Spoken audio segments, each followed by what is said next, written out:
em quem temos a redenção pelo seu sangue, a saber, a remissão dos pecados, o qual é a imagem do Deus invisível, o primogênito de toda a criação, porque nele foram criadas todas as coisas que há nos céus e na terra, visíveis e invisíveis, sejam tronos, sejam dominações, sejam principados, sejam potestades. Tudo foi criado por ele e para ele. Ele é antes de todas as coisas, e todas as coisas subsistem por ele. E ele é a cabeça do corpo da igreja. É o princípio e o primogênito dentre os mortos, para que em tudo tenha preeminência. Porque foi do agrado do Pai que toda a plenitude nele habitasse, e que, havendo por ele feito a paz pelo sangue da sua cruz, por meio dele reconciliasse consigo mesmo todas as coisas, tanto as que estão na terra como as que estão nos céus. A vós também, que noutro tempo éreis estranhos e inimigos do entendimento pelas vossas obras más, agora contudo vos reconciliou no corpo da sua carne pela morte, para perante ele vos apresentar santos, irrepreensíveis e inculpáveis. Não tem como ler isso aqui, irmão, sem ficar perplexo com tamanha definição e exatidão acerca da pessoa de Cristo. A gente canta isso aqui, a gente celebra isso aqui por causa desse entendimento exato de quem é Cristo, do que ele faz, da sua pessoa, da sua vida e da sua obra. Uma igreja que não conhece Cristo não é uma igreja. E quando a gente recorre ao que Paulo escreve aos Colossenses, nós somos surpreendidos de forma positiva com relação ao entendimento correto das Escrituras acerca de Jesus. Vale lembrar, irmãos, que essa cidade, a cidade de Colossos, ela era uma cidade não tão importante no contexto do Império Romano, quanto, por exemplo, as outras cidades como Éfeso e as outras cidades que Paulo indirecionou as suas cartas. Só que essa cidade em específica, ela possui uma característica que chama a nossa atenção. Lá, o culto pagão era extremamente forte. A cultura politeísta, ou seja, a prática da veneração a vários deuses, era algo muito comum aos colossenses. Então, essa carta endereçada por Paulo, ela vai exaltar a pessoa de Cristo, porque, de certo modo, a igreja aos colossenses estava sendo bombardeada por uma visão mista de evangelho. Essa coisa misturada que atingiu a cidade, que agora estava às portas da igreja. Então a preocupação de Paulo é que aquela igreja tivesse a definição correta de Jesus para que ela não fosse enganada na sua adoração. Então veja o quanto a adoração é algo valioso na Bíblia. Nós adoramos o que conhecemos. Foi isso que Jesus repreendeu na mulher samaritana. Mas veja, irmãos, quando a gente olha para a igreja em Colossenses, nós vamos encontrar aqui uma igreja que nessa cidade, uma cidade que tinha um caos religioso, uma cidade de uma cultura, como eu falei para vocês, politeístas, essa igreja em Colossenses, ela começa a partir de um evangelismo pessoal de um discípulo chamado Epáfras.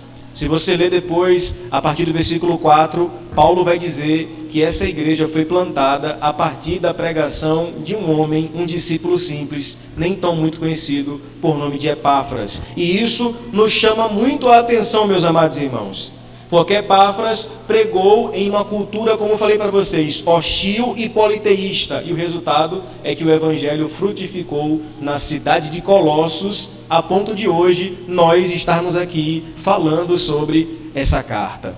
Veja o poder da pregação do evangelho, meus amados irmãos. A pregação do evangelho, simplesmente a pregação do evangelho, ela pode mudar a realidade de cidades inteiras. Então, por mais hostil que seja uma cultura, por mais difícil e complicada que sejam as realidades das cidades, a pregação do evangelho pode transformar realidades.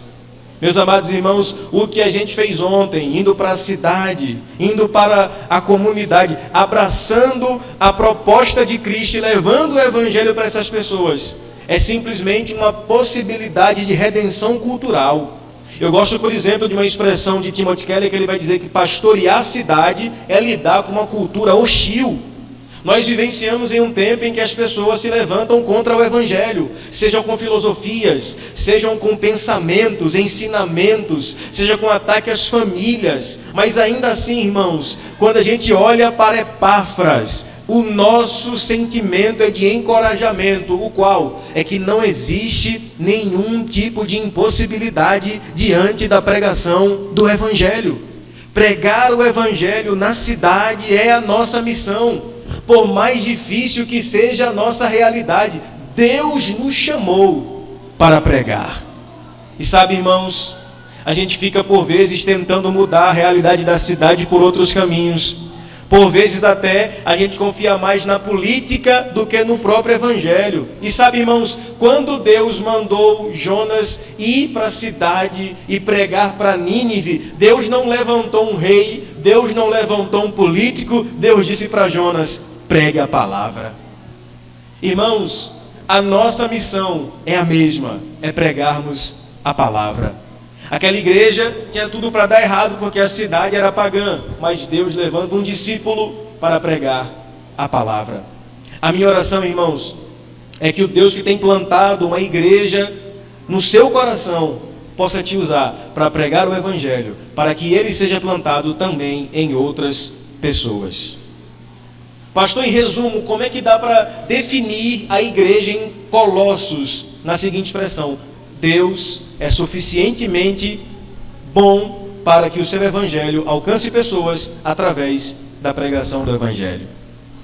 Assim começa essa igreja que aparentemente está vivenciando em um contexto hostil, difícil, mas a partir da pregação de um homem simples, de um discípulo desconhecido, vai ser terrivelmente sacudida em suas estruturas, e essa cidade vai ser direcionada ou alvo da direção de Paulo a partir dessa carta. E é interessante, irmãos, que o propósito dessa carta é que Paulo vai desenvolver aqui uma teologia cristológica, mostrando quem de fato é Jesus. E parece que essa realidade era muito presente nos dias apostólicos. Observe que era uma preocupação muito grande dos discípulos definir quem é Jesus. Tanto que o apóstolo João abre o seu relato do Evangelho dizendo que ele é o Verbo encarnado. Porque havia uma preocupação dentre todos os apóstolos definir quem de fato era Jesus. Porque errar a pessoa de Cristo, rebaixar a pessoa de Cristo, é simplesmente negar todo o processo do Evangelho. E parece que essa realidade ela não é distante das nossas realidades. Porque, irmãos, sejamos sinceros, um ateu errar na definição de Cristo é até compreensível. Alguém de uma cultura politeísta, de uma outra religião, simplesmente não tem entendimento correto acerca de Jesus, é até entendível. O problema é que, estranhamente, nós estamos vivendo um tempo estranho em que o maior alvo de evangelismo da igreja é a própria igreja. Alguém disse que nós vivenciamos o estranho tempo em que os evangélicos precisam ser evangelizados.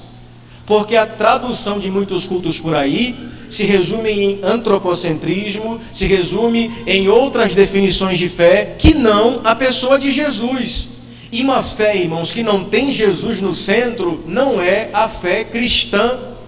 Então, o mesmo conceito que Paulo utiliza para dizer aos colossenses: voltem para a doutrina central do Evangelho, ou seja, Cristo, esse grito precisa ser ecoado nos nossos dias, meus amados irmãos.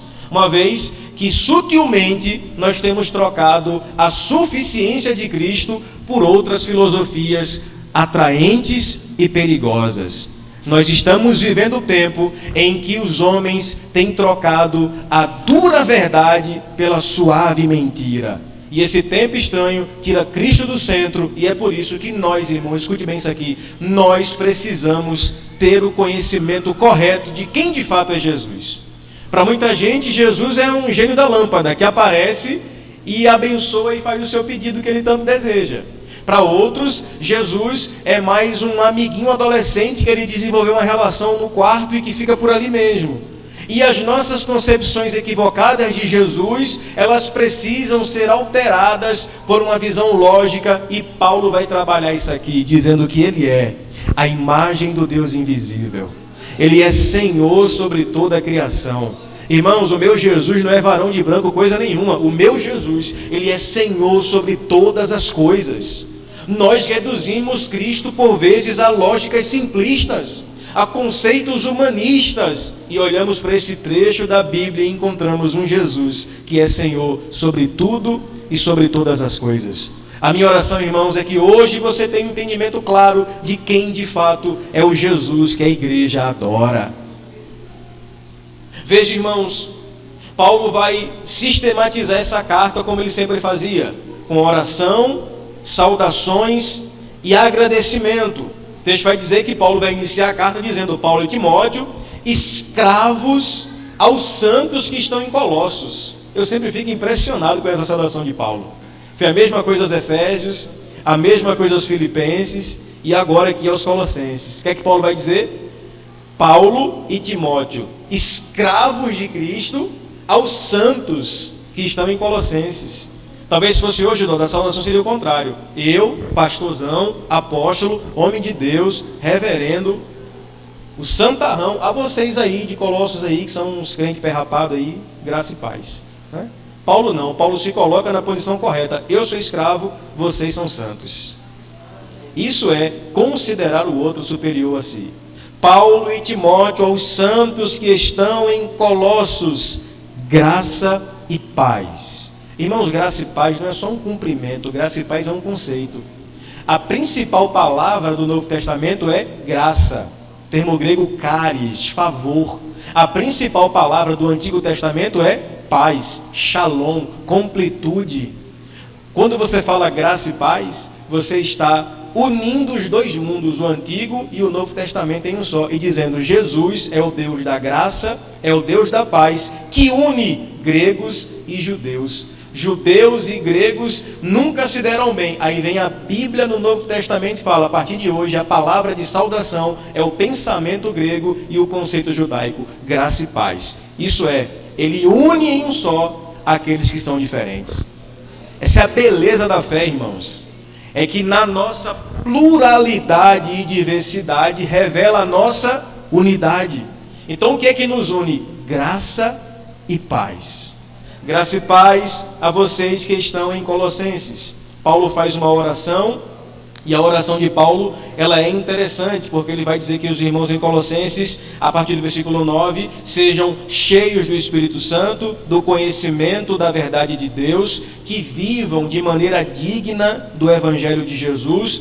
Paulo ainda ora para que eles possam frutificar, crescer no conhecimento, serem fortalecidos com poder e perseverem na palavra de Deus. Agora, olha que detalhe interessante, irmãos. Quando você lê o versículo 4, você vai perceber que Paulo não conhecia os irmãos de Colossos. Ele nunca tinha ido lá, pelo menos ainda.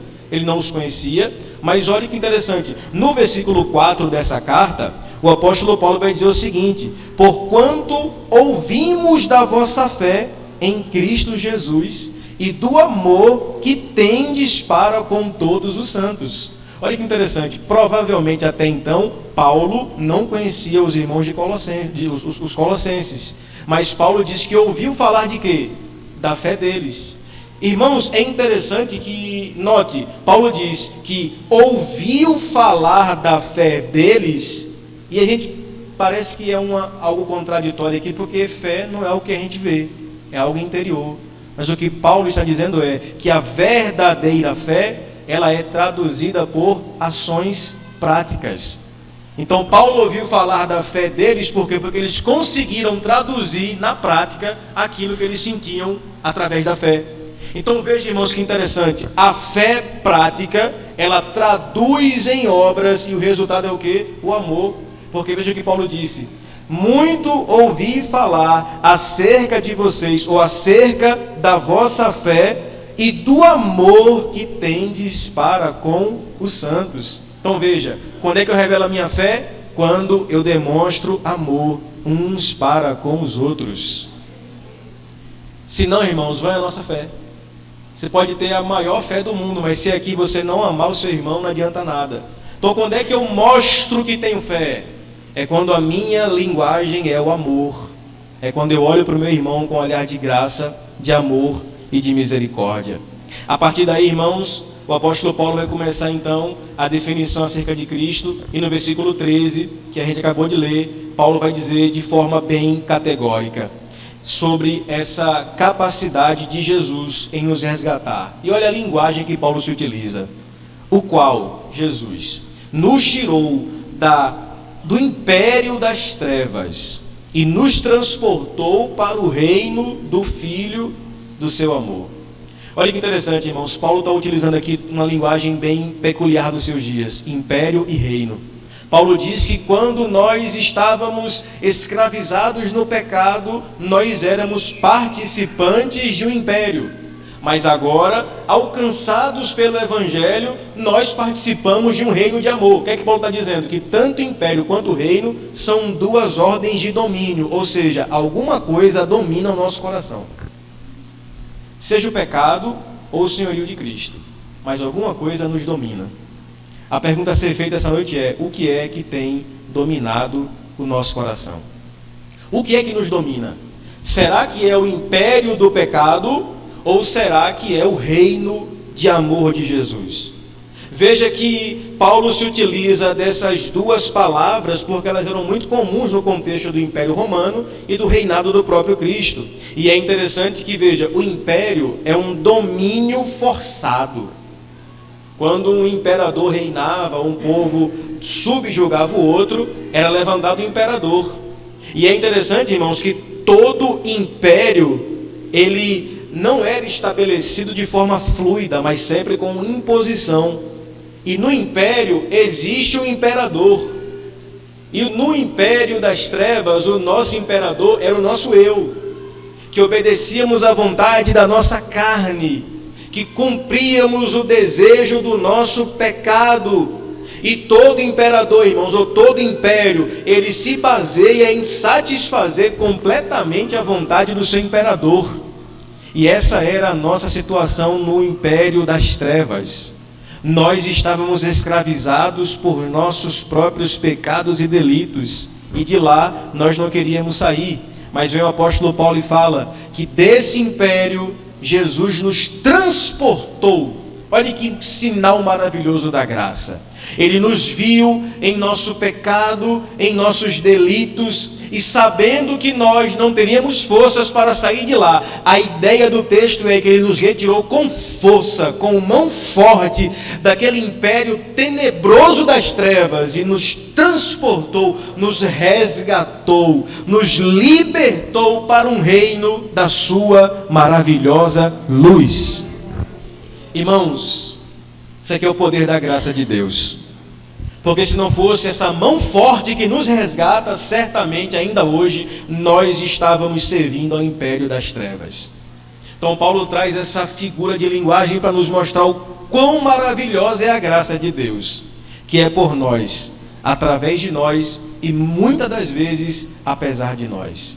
Eu sempre digo que graça só é graça quando quem dá é bom e quando quem recebe não merece. E a verdade, irmãos, é que nós não merecíamos. Mas quem fez esse resgate é muito bom e nos transportou para esse reino de amor, esse reino de graça. Agora sim, irmãos, a partir do versículo 14, o apóstolo Paulo vai começar a falar sobre a excelência da pessoa de Cristo. Veja, irmãos, a partir do versículo 14, Paulo vai falar sobre a proposta da redenção através do sangue, vai estabelecer quem é Cristo sobre Senhor da criação, cabeça da igreja, onde tudo se converge nele. Agora, olha que informação interessante. Esse trecho aqui não é uma palavra do apóstolo Paulo. Paulo estava repetindo uma espécie de confissão de fé da igreja primitiva. Então, essas palavras aqui, elas já eram conhecidas pelos irmãos de Colossos e dos outros irmãos na fé daquele tempo. Por quê? Porque era uma confissão de fé. Os irmãos, eles confessavam isso que Paulo escreveu. Mas sabe o que é mais interessante? é que essa confissão de fé também era uma canção. Esse aqui é um hino cristológico que os cristãos cantavam na época do apóstolo Paulo. Aí assim, irmãos, eu só queria chamar a atenção de vocês. Veja a canção que a igreja primitiva cantava. E me responda se há espaço para alguma possibilidade de humanismo nessa letra aqui. Pastor Jefferson é muito chato com música, a gente só canta música que não ouve por aí. Até Diogo falou um dia desse, porque lá na ponte só canta música que ninguém conhece. Eu falei, porque geralmente o que é bíblico não é conhecido, né? Geralmente o que é bíblico não é vendido. E veja, irmãos, isso aqui é canção, gente. Era isso aqui que os crentes cantavam na igreja primitiva. E eles não cantavam que Deus ia dar vitória, que Deus ia te exaltar, que Deus ia colocar você no palco e por aí vai. Não! Pelo contrário, eles colocavam nas suas canções aquilo que de fato merece ser colocado, o quê? A soberania de Cristo sobre todas as coisas. Se o louvor é para Ele, irmãos, nós temos que cantar aquilo que engrandece o seu nome. Os puritanos diziam, quer conhecer a teologia de uma igreja? Ouça os hinos que ela canta. E é verdade, irmãos, a gente só canta o que crê. E mais, a gente canta o que vive. Geralmente o que a gente canta revela o que a gente crê e como a gente vive. Então, veja que possibilidade santa, irmãos, de um convite a uma reflexão mais valorosa sobre o canto congregacional. Se a igreja primitiva cantava canções que exaltam o nosso Deus, nós devemos voltar a cantar as Escrituras. Nós devemos voltar a louvar a Deus, o colocando aonde Ele merece estar. Seja o Senhor glorificado e exaltado em nosso meio. Aí Paulo começa essa canção de engrandecimento ao Senhor, dizendo no versículo 15, o qual é a imagem do Deus invisível, primogênito de toda a criação. Irmãos, essa expressão ou essa informação, ela é ao mesmo tempo que espantosa, maravilhosa. Porque Paulo está falando assim, eu vou começar a definir quem é Cristo. Então na nossa confissão de fé, Ele é simplesmente a imagem de um Deus que a gente não vê. Então quem é Jesus? Ele é, como diz Marco Teles, parafraseando Colossenses e sua linha de amor, Ele é o retrato do Pai. Ele é a fotografia de Deus. Então, o que Paulo está dizendo e o que a igreja primitiva cantava é que, olhando para Jesus, nós descobrimos quem Deus é. Cristo é a exata expressão do ser de Deus, meus amados irmãos. Então, só em Cristo definimos melhor a nossa fé. Porque qual é a finalidade da nossa fé? Conhecer Deus. E como é que a gente conhece Deus? Olhando para Cristo. Cristo é a imagem, a exata expressão de quem Deus é. E Paulo vai nos brindar com essa informação. Ele é a imagem do Deus invisível. Isso muda tudo, irmãos. Porque quando a gente sabe quem Deus é, logo sabemos quem nós somos. Já parou para pensar que um cristão que conhece Deus, ele sabe exatamente quem é? E quando a gente sabe quem é, nós sabemos que nós somos pequenos, falhos, pecadores, nos colocamos no nosso devido lugar e vivemos uma vida para a glória daquele que de fato é o nosso Senhor. Então, dentro dessa soberania de Deus, Jesus, o Cristo, Ele é a imagem do Deus invisível. Então, na verdade, irmãos, olhar para Jesus é perceber a grandeza do Pai. Ele vai dizer ainda que Ele é o primogênito de toda a criação. Algumas seitas heréticas, como os Testemunhas de Jeová, pegam esse texto aqui e falam, está vendo aí que Jesus não é Deus? Porque Ele, na verdade, é o primeiro da criação, ou seja, Ele foi criado por Deus. Quando você pega as confissões de fé, os credos da igreja ao longo dos tempos, uma das das tratativas mais massificadas da igreja era falar que de fato Ele era Deus, não criado, mas consubstanciado ao Pai, da mesma essência de Deus. Pastor, então por que Paulo fala aqui que Ele é o primogênito de toda a criação? É porque a palavra primogênito aqui, irmãos, ela deve ser interpretada como prioridade ou até mesmo superioridade. Ele é superior sobre toda a criação. O apóstolo João disse que o Verbo se fez carne, habitou entre nós. A ideia do Verbo fazer-se carne é a ideia do tabernaculou. O Verbo tabernaculou entre nós, se compadeceu e esteve conosco, morrendo em nosso lugar. A partir daqui, irmãos, o que Paulo vai falar nesse hino é uma teologia de uma adoração cristocêntrica. Porque quando você lê Romanos 11:36, Paulo diz lá, porque dele, por ele, para ele, são todas as coisas. Hoje tem culto que é porque eu, para mim, porque eu quero, e por aí vai. É o eu no lugar do dele, né? Mas aqui não. Tanto em Romanos 11:36 como aqui, nós vamos encontrar uma espécie de protótipo do que Paulo disse aos romanos. Porque nesse texto, nós encontramos Paulo falar, por ele, para ele, são todas as coisas. Então, irmãos, isso é adoração. É aquela adoração que nos tira do centro. E eu queria falar mais uma vez aqui, irmãos, mais uma vez, escute bem. Nunca foi sobre nós. Definitivamente, irmãos, nunca foi sobre nós. É tudo sobre Jesus. A nossa fé não tem interesse em atender às nossas demandas e expectativas. Talvez a gente aprendeu que vir ao culto é vir para receber. Não, irmãos, vir ao culto é vir para entregar. Então, olha que beleza da fé enxergar isso aqui, irmãos. Quando a gente percebe quem de fato Deus é, nós atribuímos a Ele toda a glória. E o apóstolo vai dizer que Ele é a imagem do Deus invisível, o primogênito de toda a criação, porque nele foram criadas todas as coisas. Ou seja, Cristo é o ponto de convergência do universo. Nele todas as coisas ganham forma. Ele é o Deus Criador. Olha o lugar de Cristo na história, irmãos. Ele não é um profeta, como dizem os maometanos. Ele não é um espírito evoluído, como dizem os espíritas. Ele é Senhor sobre toda a criação. Ele é o Deus da igreja. Ele é o nosso Deus. Ele é Senhor.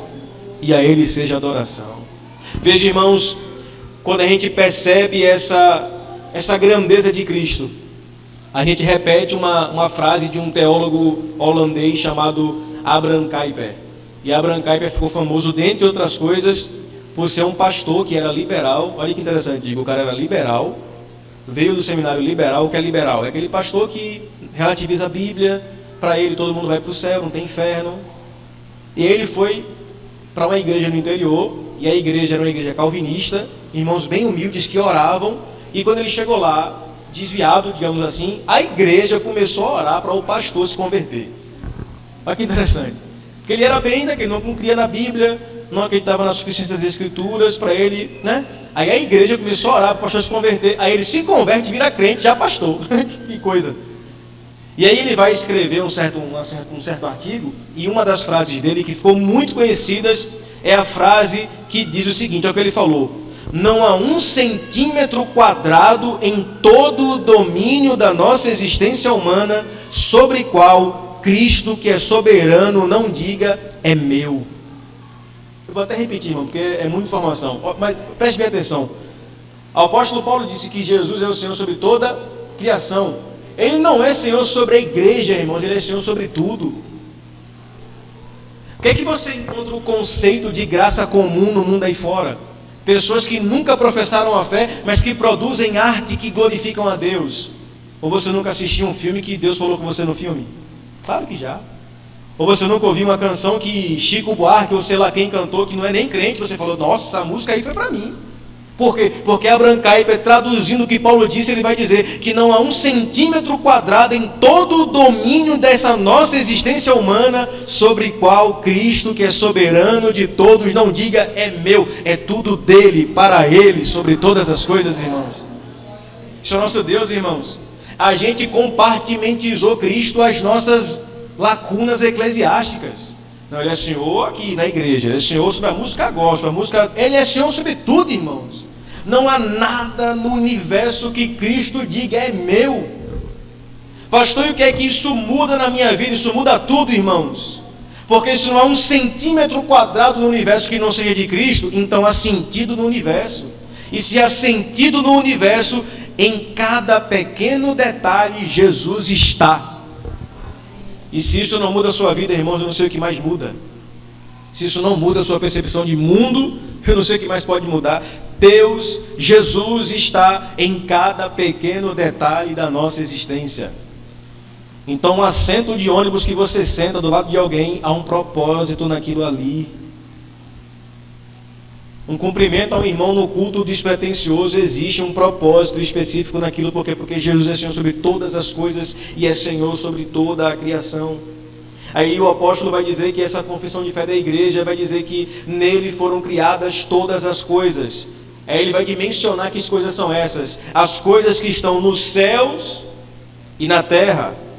E ele, falando sobre céus e terra, vai mostrar que Cristo é Senhor sobre todas as dimensões. Ele é Senhor sobre as coisas sobrenaturais nos céus, mas é Senhor sobre as coisas ordinárias na terra. Ou seja, Ele é Deus do sobrenatural, mas é Deus do natural. A nossa fé parece que se baseia só no sobrenatural, mas sabe, irmãos, o Deus do culto de domingo também é o Deus do trabalho da segunda-feira. Só te falar agora você desanimou, né? Pois é. O Deus que se manifesta com poder também se manifesta com rotinas. Ele é Senhor sobre os céus, sobre a terra, no que acontece no céu, no que acontece na terra. Ele ainda vai dizer que Ele é Senhor sobre coisas visíveis e invisíveis. Ou seja, Ele é Senhor sobre as realidades daquilo que vemos e do que não vemos. E nós não podemos esquecer, irmãos, a vida espiritual é uma vida que se manifesta em campos invisíveis também. Tem coisas que você vê, mas tem coisas que você não consegue enxergar. E o bom disso tudo é que Cristo também é Senhor dessas coisas. Você não vê o que está sendo tramado contra você, mas Deus não só vê, como é Senhor sobre essas coisas. Então olha a dimensão para onde Paulo vai definir quem é Cristo. Ele é Senhor sobre todas as coisas, as que estão no céu, as que estão na terra, as visíveis, as invisíveis, sejam tronos, dominações, poderes e potestades. Ou seja, Ele é Senhor sobre governos humanos e espirituais, porque Ele está falando aqui sobre tronos e dominações, regiões celestiais e espirituais, mas também é Senhor sobre principados e potestades, ou seja, Ele é Senhor sobre todas essas dominações. Paulo continua dizendo no versículo 17 que Ele é antes de todas as coisas. Agora olha o que ele vai dizer agora: e todas as coisas subsistem por Ele. O que Paulo está falando aqui? É que Ele é Senhor sobre todas as coisas, Ele criou todas as coisas, mas mais do que isso, Ele mantém todas as coisas. Isso aqui é maravilhoso, irmãos, porque nós entendemos que o nosso Deus, o nosso Cristo, não é só criador, mas é responsável por manter aquilo que Ele criou. Isso aqui ou nos deixa alegres, Camila, ou nos deixa preocupados. Alegres por entender que se Deus fez algo em mim, Ele é responsável por manter o que Ele fez. Preocupados, mas porque se talvez o que eu estou vivendo não foi Deus que criou, mas fui eu com as minhas próprias forças, então se vire sozinho, porque você é responsável por manter a sua estrutura. É por isso que eu não consigo entender quem pensa que pode perder a salvação, porque não foi algo que nós conquistamos, Gênison. É graça soberana de Deus, então não há como perder algo que não fomos nós que conquistamos. Ele é Senhor que cria e é Senhor que mantém. Ele é responsável por manter aquilo que Ele iniciou. E a Bíblia diz, irmãos, que aquele que começou essa boa obra, Ele é fiel para manter, aperfeiçoar e concluir. Então, louvado seja o nome de Cristo Jesus, que antes de todas as coisas Ele já subsistia, e mais do que isso, Ele já manifesta-se em manter, subsistir aquilo que Ele mesmo criou. O apóstolo vai direcionando a sua definição acerca de Cristo, e no versículo 18 ele vai associar o senhorio de Cristo não só sobre todas as coisas, mas sobre a sua igreja. E eu queria que você redobrasse bem a sua atenção para o que Paulo nos informa a partir do versículo 18. Ele vai dizer assim: e Ele é a cabeça do corpo da igreja, é o princípio e o primogênito dentre os mortos, para que em tudo tenha a preeminência. Irmãos, Ele é o cabeça da igreja. É interessante que aqui nós temos não só a definição de quem é Cristo, mas a definição da sua igreja. E veja, a igreja é descrita não como um corpo de cristãos, mas como o corpo de Cristo. Entendeu isso? A igreja não é um corpo de cristãos, mas ela é o corpo de Cristo. E esse corpo de Cristo revela que existe uma união entre Cristo e a sua igreja, que é tão vital, que perseguir os membros de Cristo na terra é perseguir a cabeça que está no céu. Lembra do episódio de Saulo? Saulo vem perseguindo a igreja, o seu corpo na terra, o corpo de Cristo na terra. E o que é que Jesus, o cabeça, fala? Saulo, Saulo, por que me persegues? Então, irmãos, olha que interessante. Existe uma simbiose muito grande entre Cristo e a sua igreja, a ponto de Paulo demonstrar que ele é o cabeça da igreja. E a pergunta que eu faço é, irmãos, como é que nós, enquanto membros do corpo de Cristo, estamos enxergando a sua igreja? Veja, existe uma vida orgânica entre Cristo e a igreja, a ponto de ser quase desassociada.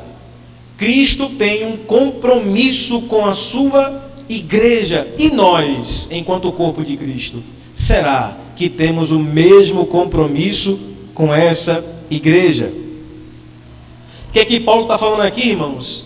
Paulo está dizendo que se Cristo é a expressão visível do Pai, a igreja é a expressão visível de Cristo.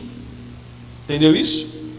Se Cristo é a visão ou é a expressão visível do Pai, a igreja, por sua vez, é a expressão visível de Cristo. Então, quem olha para a igreja enxerga Cristo. E a pergunta que eu faço é, irmãos, será que nós temos dado essa preeminência para Cristo enquanto igreja? E mais, qual é a nossa relação para com a igreja? Estranhamente, irmãos, nós vivemos um tempo em que as pessoas estão tentando vivenciar uma vida longe do contexto de igreja. Eu cheguei ali hoje, irmão Igor falou: pastor, que alegria poder congregar, porque a gente sabe o quanto difícil é o congregar juntos, irmãos, pelo fato de muitas igrejas serem apenas CNPJs e não igreja. E muita gente tem esfriado na fé porque não encontra um lugar adequado sequer para cultuar, quanto mais desenvolver uma fé de relações. Porque tem lugares por aí que não existe relação saudável, são redes intermináveis de fofoca, relações tóxicas, abusivas. E quando eu olho para a Escritura, Paulo vai dizer o seguinte: ele é o cabeça da igreja. E eu queria que você entendesse isso, irmãos. Pastor não manda em igreja. A igreja é de Jesus. Nenhum homem tem poder sobre essa igreja. A igreja é de Cristo.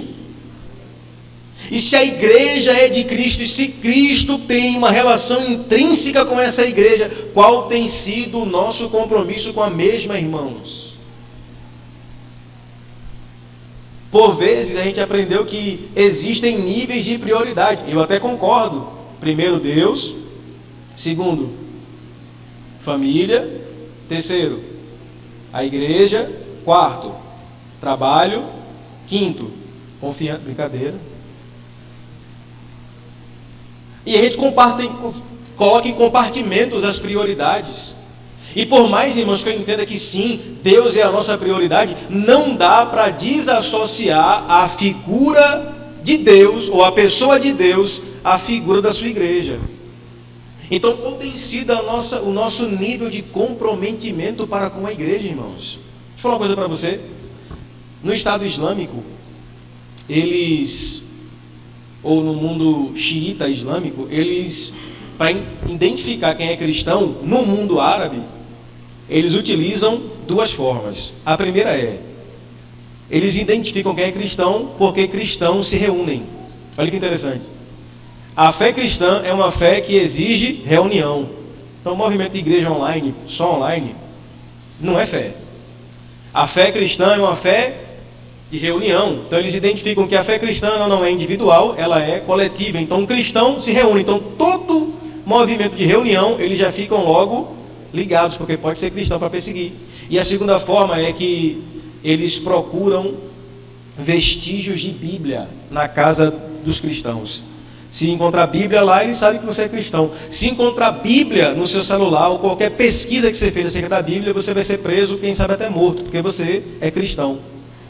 Veja, irmãos, escute isso aqui, por favor. Tem gente morrendo por coisas que você despreza. Tem gente perdendo a vida porque se reúne e lê a Bíblia. Isso aqui mexe muito comigo, irmãos. Porque tem gente sendo morto por coisas que aqui a gente fala, se der eu vou, né? Se der eu apareço, se der eu vou na terça-feira, se não der também não tem problema não. Irmãos, Cristo e sua igreja têm um relacionamento intrínseco, e quando nós entendemos isso, como Paulo disse aos Filipenses, nós vamos entender a igreja como um meio de graça, onde há pastores e diáconos que servem ao corpo de Cristo. Então, irmãos, qual tem sido o nosso entendimento sobre Cristo e sobre a sua igreja? Paulo vai dizer que ele é o cabeça, ele é o Senhor da igreja, porque ele tem um relacionamento íntimo com essa igreja.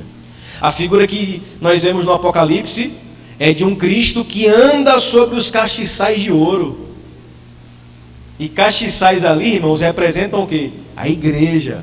Então, qual é a imagem que temos de Cristo? De um Deus que caminha no meio da sua igreja. Terça-feira passada aqui, o pastor Fábio falou algo interessante. Veja, a igreja de Corinto era uma igreja problemática, sim ou não? Tinha muitos dons, cheia de dom, mas não tinha amor. Lá os crentes processavam o outro, colocavam na justiça. O filho tinha relação com a mulher do pai, era uma coisa escandalosa. Mas quando Paulo escreve a carta aos Coríntios, a primeira informação que a gente tem é Paulo falando assim, Paulo, a igreja de Cristo que está em Corinto. Veja, irmãos, tinha problema, tinha pecado, tinha muita coisa, mas ainda assim era igreja de Cristo. Qual tem sido a nossa visão acerca da igreja? Não se torne um crítico da igreja, se torne um apaixonado missionário da igreja, irmãos. Porque Jesus tem uma relação específica com a sua igreja. Concluindo, Paulo vai dizer ainda no versículo 19: porque foi do agrado do Pai que ele tenha toda a plenitude habitada nele. A plenitude aqui, irmãos, fala sobre uma autossuficiência. Jesus é autossuficiente. Em outras palavras, ele não precisa de nós para absolutamente nada. Ele é Deus. Ele é Deus em si mesmo. Paulo ainda vai concluir no versículo 20 dizendo que, havendo por ele feito a paz pelo seu sangue da cruz, por meio desse sangue, reconciliou consigo mesmo todas as coisas, tanto as que estão na terra como as que estão nos céus. Veja, irmãos, o pecado nos afastou de Deus, mas através da morte preciosa e do sangue de Cristo na cruz, houve uma reconciliação. E nós, que outrora éramos inimigos de Deus e odiávamos a verdade do Evangelho, agora fomos por eles resgatados e reconciliados. A palavra reconciliar aqui, irmãos, é voltar a ser amigo. Amém, igrejinha? Voltar a ser amigo. Nós éramos terrivelmente inimigos de Deus, mas agora, através da graça do Evangelho, o Senhor nos deu poder para sermos feitos amigos de Deus, seus filhos.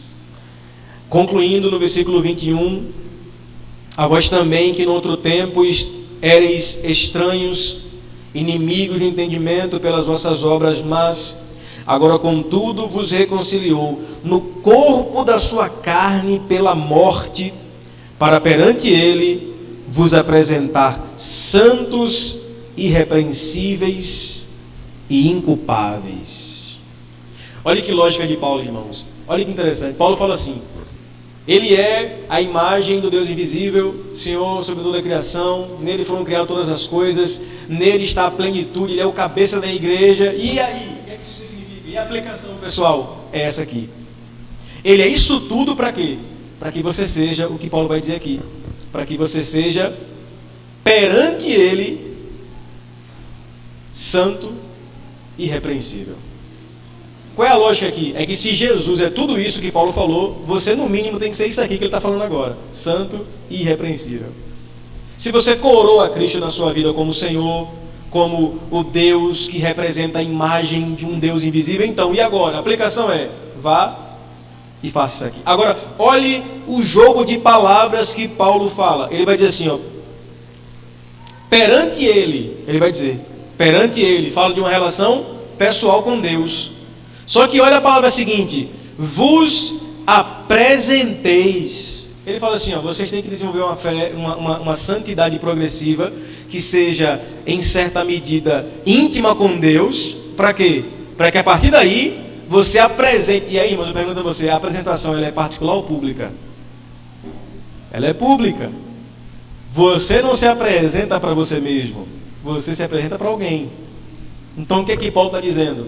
A sua vida de santidade posicional diante de Deus é traduzida na forma que você se posiciona no mundo lá fora. Ou seja, o Deus que você coroa como Senhor, essa fé exige uma posição santificada. Então olha que interessante, essa relação que você tem perante Deus no seu devocional, ela deve ser levada para a vida praticada. A nossa fé, irmãos, é uma profissão de fé, e essa profissão, ela é pública. Que o Senhor olhe para você, que o Senhor olhe para nós, e nesse relacionamento que temos com Ele, sejamos publicamente testemunhas de Jesus. Amém, irmãos? Amém mesmo? Certeza? Porque a palavra testemunha no grego é mártires. E o que é mártire? É morrer pela causa. Será, Doda, que nós estamos dispostos a morrer por essa causa? O que é que Paulo está falando? Se Ele é o nosso Senhor, e como Paulo disse aqui, através do seu sangue na cruz nos redimiu, morreu por nós, o mínimo que nós temos que fazer é viver por Ele. Amém, irmãos? O meu coração, ele arde com essa palavra para dizer para você aqui nessa noite. Se o nosso Jesus morreu por nós, o mínimo que nós temos que fazer é morrer por Ele. Aí Paulo conclui dizendo, para que vocês vivam uma vida santa, irrepreensível e inculpável. Pastor, qual é a ideia de santo? Separado. Olha que lógica, irmãos. Em uma cidade, Emerson, cosmopolita, em uma cidade politeísta, anti-Deus, com várias religiões, sejam santos. Sejam separados. Sejam diferentes. Irmãos, eu queria concluir dizendo para você que o caráter do discípulo é construído na diferença. Vale a pena lembrar, nós não somos iguais ao mundo, nós somos diferentes. Mas parafraseando o pastor Luiz Saião, Deus te chamou para ser diferente e não esquisito. Amém, irmão? Porque tem gente que ele pensa que ser diferente é ser esquisito, né? Aí ele vira um xiita da fé. E Saião mais uma vez fala que se no islamismo existem os xiitas, no cristianismo existem os chatos, os crentes chatos que acham que só ele é santo, né? Santidade aqui, irmãos, é você desenvolver uma fé que você consiga atrair e não repelir pela diferença. Que o Senhor te dê, irmãos, um espírito de ousadia e intrepidez, para que você seja santo, irrepreensível, que é aquele que não precisa ser repreendido e, sobretudo, inculpável. O que é isso? Alguém que foi alcançado por uma graça que você sabe que não podia pagar. Aí eu pergunto aqui essa noite, quantos têm esse entendimento de que a nossa dívida diante de Deus era inculpada, era impagável, irmãos? Quantos têm esse entendimento de que por nossa força, por nossa capacidade, por nosso mérito, nós nunca, jamais iríamos pagar essa dívida, mas Ele, através da cruz do Calvário, aleluia, Ele nos resgatou para si e nos fez seus filhos e filhos amados. Se coloque de pé nessa noite para a gente orar. Graças a Deus. Aleluia. A pergunta que fica, irmãos, é: será que nós temos coroado Cristo nas nossas vidas como de fato Ele merece? Será que nós temos tido uma conduta adequada diante do senhorio de Cristo? E eu queria que você nesse momento fechasse os seus olhos e refletisse sobre a maneira como nós temos conduzido a nossa vida.